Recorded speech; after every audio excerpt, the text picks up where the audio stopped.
If you watch my Saints Row videos, you will know that a few months back we did get a Saints Row 5 leak on Reddit, very similar to this Hogwarts Legacy one, and it turned out to be faked. Now I'm mentioning this because this one, take it with a grain of salt. I'm mentioning it purely because the stuff they mention in here is so interesting, so bold, that I want to know in a few months when we get some more gameplay or news, how much of this stuff for Hogwarts Legacy actually was true. That's why I want to talk about this. But again, take it with a grain of salt. Don't 100% blindly believe it.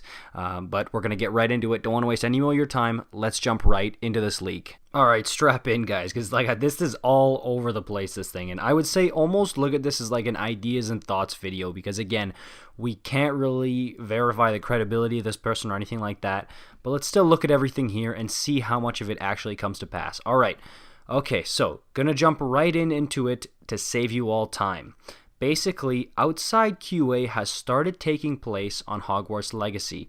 My cousin's friend, who is an engineer on their tools team, has confirmed this indirectly. All right, yeah, we know. I mean, I'm sure you guys can see it as I can already right off the bat. Pretty shaky, but again, some really interesting claims here. So, fall 2021 release date. Honestly, that would have been my prediction if you would have asked me, when do you think it's coming out? Full character customization. Okay, we knew that as well. True next-gen destruction technology.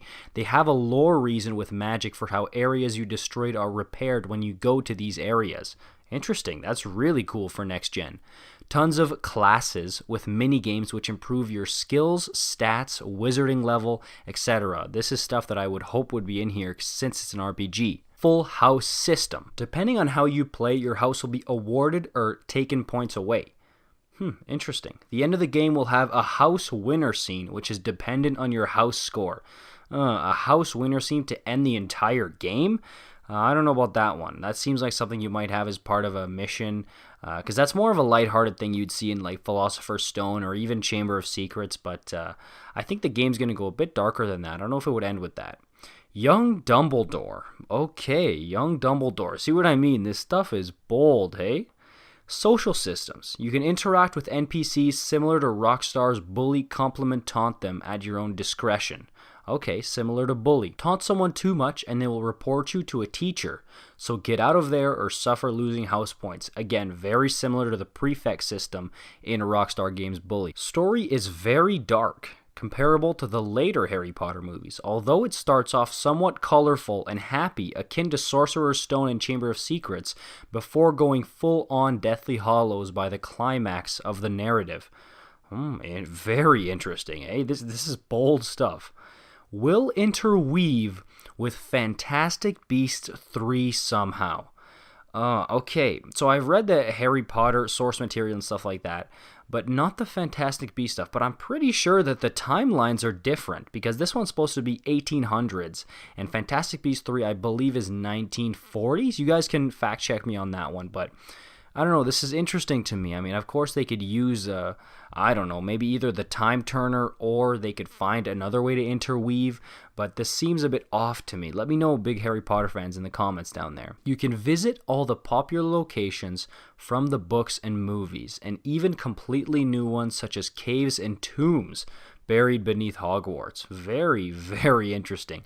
The first part of that statement where we can see all the popular locations from books and movies, they got to, man. That's like the biggest reason this game's being made is for those types of Harry Potter fans who want to visit those big, crazy locations from the books and the movies, like Hogsmeade, Diagon Alley, all the Hogwarts stuff, maybe even Azkaban. So this is stuff that I was expecting, but tombs and stuff hidden beneath Hogwarts, that's even more interesting. And we did get a bit of a hint of something like that in the gameplay trailer. There did look like there was some tombs around there, so I guess we will see, considering that. Will feature a raid system. A raid system. Dude, this is crazy. If there's raids in a Harry Potter game, I'm not sure if I'm down for that. I mean, I don't know. They would have to sell me on it and make it not only cool, but make it fit in the right way, you know, because you can easily just kind of shoehorn a raid system in there and make it feel like, okay, this doesn't really feel like something that would be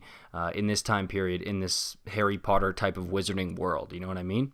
And then the two last things he says are really juicy. You can ride vehicles and animals and even tame animals. So we did kind of get some hints to a taming system for animals, so we did kind of already know about that. But the vehicles thing, that's interesting. What does he mean by that? Like cars from the 1800s, or does a broom count as a vehicle? I don't know, man. And then he says marketing should pick up very soon if it really does plan to release in fall 2021. I'd expect some gameplay in the next few months. I mean, okay, I could have told you that, man. We're definitely there. I mean, if they want to release this game in 2021, period, they got to come out with something here in the next few months. It's imperative for them in their whole marketing thing. So that's the leak. I know a lot of it does sound quite spotty and crazy to come out with this type of stuff being said. And again, look back to the Saints Row 5 leak that ended up being confirmed as fake. I do want to bring up the point that a lot of you guys did say when I made that video originally, which is, okay, well, maybe the developer comes out and claims that it's fake so as to not kind of reveal all their tricks, you know what I mean? To make sure the cat isn't let out of the bag, so to speak, you know? So they want to kind of keep a lot of their stuff close to their chest, and maybe it is true, they just don't want it to be known to the public as of yet. But again, the whole my cousin's friend thing, and then the young Dumbledore, the interweaving with Fantastic Beasts 3, like I get it. It does make sense in a way because you want to help market and advertise the upcoming movie, especially since the second one didn't do all too great compared to the other Potter movies. But it just seems a little strange. And again, I told you guys, we're just kind of analyzing this to see how much of it actually ends up being true. And it's almost like an ideas and thoughts video, right? So yeah, in the comments down below, guys, just go and let me know how much of this do you think, if any, is legit, and what do you want to see in Hogwarts Legacy? Keep it realistic. Okay, I keep it 100. I tell you that in every video with all these ideas and thoughts stuff. Don't make it crazy like, oh, I want to be able to go and visit another planet on my space broom, you know, and I want to become the next Voldemort. Like, keep it 100, you know what I'm saying? So, yeah, that'll be it for this one, guys. Really juicy stuff, am I right? But yeah, I want to make some more Hogwarts Legacy kind of ideas and thoughts videos, speculation, and when we get some news, of course I want to cover it, because this is my most anticipated game of 2021, and I'm sure for a lot of you guys it really is too. So I want to keep talking about it with you guys, circulating different locations. Maybe we could go visit, spells, free roam possibilities and activities, things like that. I mean, I got a lot of passion for this thing. I really don't want it to disappoint. And yes, we do have to keep our hype at a reasonable level, especially after Cyberpunk. But I'm sure we will. But let's keep it a decent level of hype still, okay? We don't want to be completely monotone about it either. It's a Harry Potter game. We can still be excited, man. It's going to be awesome. So talk about it in the comments down below. Like, subscribe for more of this type of stuff. See you guys in the next one, all right? Peace out.